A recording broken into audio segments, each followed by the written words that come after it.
Good morning. So I am here in the flagship lounge at LAX and just having some breakfast, and they let me in. One thing to know when you're doing these flights is that you really got to know your Oneworld rules. So there's a few extra perks when you get to LA. If you're Oneworld Emerald and you're checking in for an international flight, then you can use a special dedicated flagship check-in, which is today didn't save me too much time, but it's just kind of fun. It's like a private check-in, and that's over here at Terminal 4.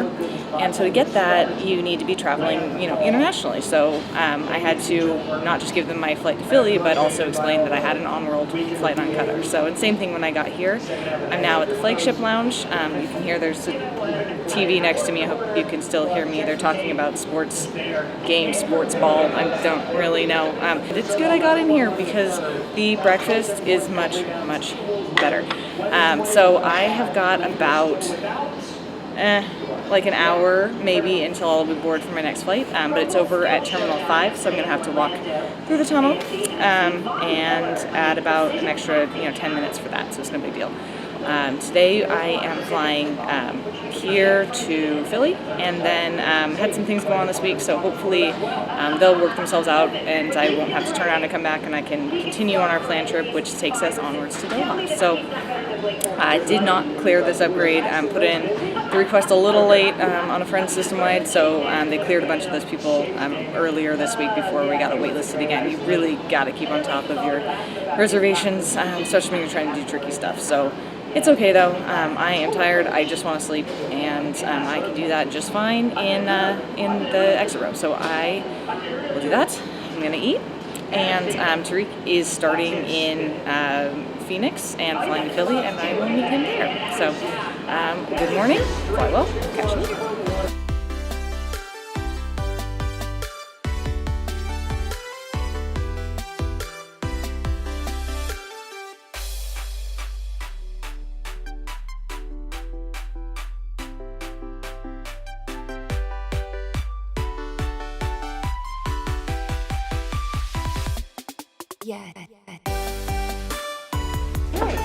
So, what has happened so far?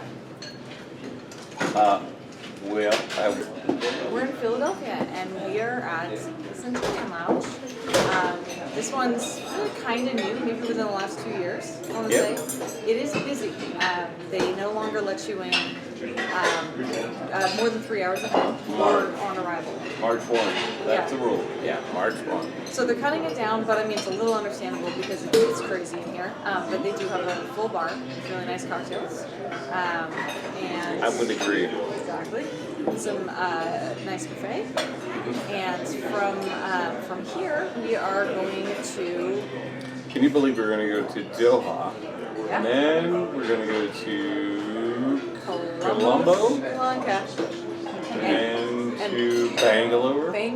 And we're going to go to Kuala Lumpur. And then Narita, which I love. Narita, and then we have to do Haneda transfer. Yeah, which you're going to show me how to do. And we're going to put, it'll be good. And all the way back to New York City, back to JFK. And then some people are going to LA, some people are going to Phoenix. It's all true. freaking crazy. I don't know what even to call this thing. I want to say this is like testing the limits of human tolerance. Like I really do. Like this is the craziest thing I've ever done. This is 8 flights, like 9 airports. Like it is 53 hours of flight time in 106 hours. She counted. I said 50, but do the math, man. I do the math. Anyways, I've never had a bad guitar flight, so I'm really looking forward to it. Yeah. You got to go out to Europe. And we may have a stop by at the Admirals Club. There's a pretty big Admirals Club here. Has some really good airport options. The other 2 lounges here, this one and the British Airways lounge that we have access to, don't really have the views. It's quiet. Like if you have to take a call or something, it's a good place for it. Peace to you people that Yeah, we've been working, but so that's where we're at. We got like an hour and a half, and then we're off on the beginning of this adventure. So to the adventure. High five and cheers. Let's go. I don't know. Hey. So we're at the Admirals Club in Philly for just a quick stop. Our plane is right there. Doesn't look terrible. Does not look terrible. Got a beautiful wingtip there. It's 350. So we've only got a few minutes, and then we are gonna load up and head on this next flight. But I mean, why would we stop at the Admirals Club? The views are nice. It's probably the best views that you've got. Yeah. Here I of mean, the clubs. you actually see most of the approach and departure. Yeah, it's nighttime right it's now, not so we can't see too much, but in general, it's worth a stop. If you are Oneworld Emerald or Sapphire and flying international, you can get in here. And if you are, or especially a partner airline, you can on any itinerary you can get in here. But you know, this is a big club. It's huge, and we're sitting up. He can't get over the fact that we're sitting on the heater, but we're sitting here because it's good. So, but one thing to know, if you are a Oneworld, Emerald or Sapphire, and you're going international, they will give you a chit, couple of chits for the premium drinks. If you're not in the mood for alcohol, like first thing in the morning, or you're going to work or whatever it is, you can also get like bottled waters or smoothies, things like that. Ask them for those anyway. Yes, you do need to ask. It's a good idea. So you can put them in people's, I don't know, magazines or, you know, you can play the scavenger hunt game, which is really fun. So if you have extras, we like to hide them. And there's a few websites. You go on Flyer Talk, there's a thread for it, or some Facebook groups have deals where you can tuck them around and then tell people where they are, and then people thank you when they find them. It's kind of, but we probably only have like 5 minutes, and then we are we gotta load up. We got a boogie. We got a boogie. Let's boogie. All right, let's do it. Okay, so we made it. We're on our first long flight. This is Qatar Airways direct flight to Doha from Philadelphia, and we're in our seats. We're in business class. It's a pretty full business class tonight, so it's full, but good for them because they're selling seats. Super comfortable. We've got, hi TK, back there. We've got new amenity kits. Kind of look new, right? Different branding, but it looks like we've got all the same stuff inside, so that's good because I love this stuff. We've got huge blankets and pillows, and we are ready to hopefully get a bit of sleep. So we will catch you up for a little later. They haven't brought us around our menus yet, but I'm sure that is coming soon. So we will show you the takeoff and the landing and something in between and whatever else we get up to.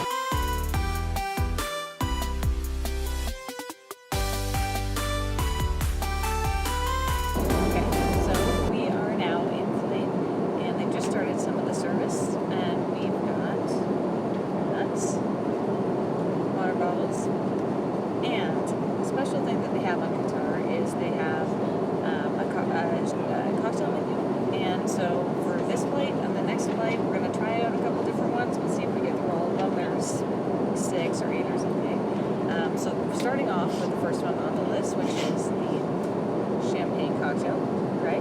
So we got some bitters, champagne, and a sugar cube. Can you see? Yes, in the bottom there. So it's all good fun, and this one's one of my favorites.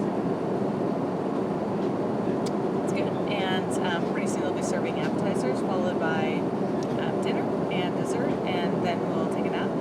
And after that, we will wake up and have breakfast and be in Doha. So far so good. This trip is completely insane, like we've said, and we are kind of still wrapping our heads around it, so we're kind of going with the flow. But so far so good. So I'm going to enjoy this flight. If you ever get a chance to fly Qatar, do it. Never had a bad flight.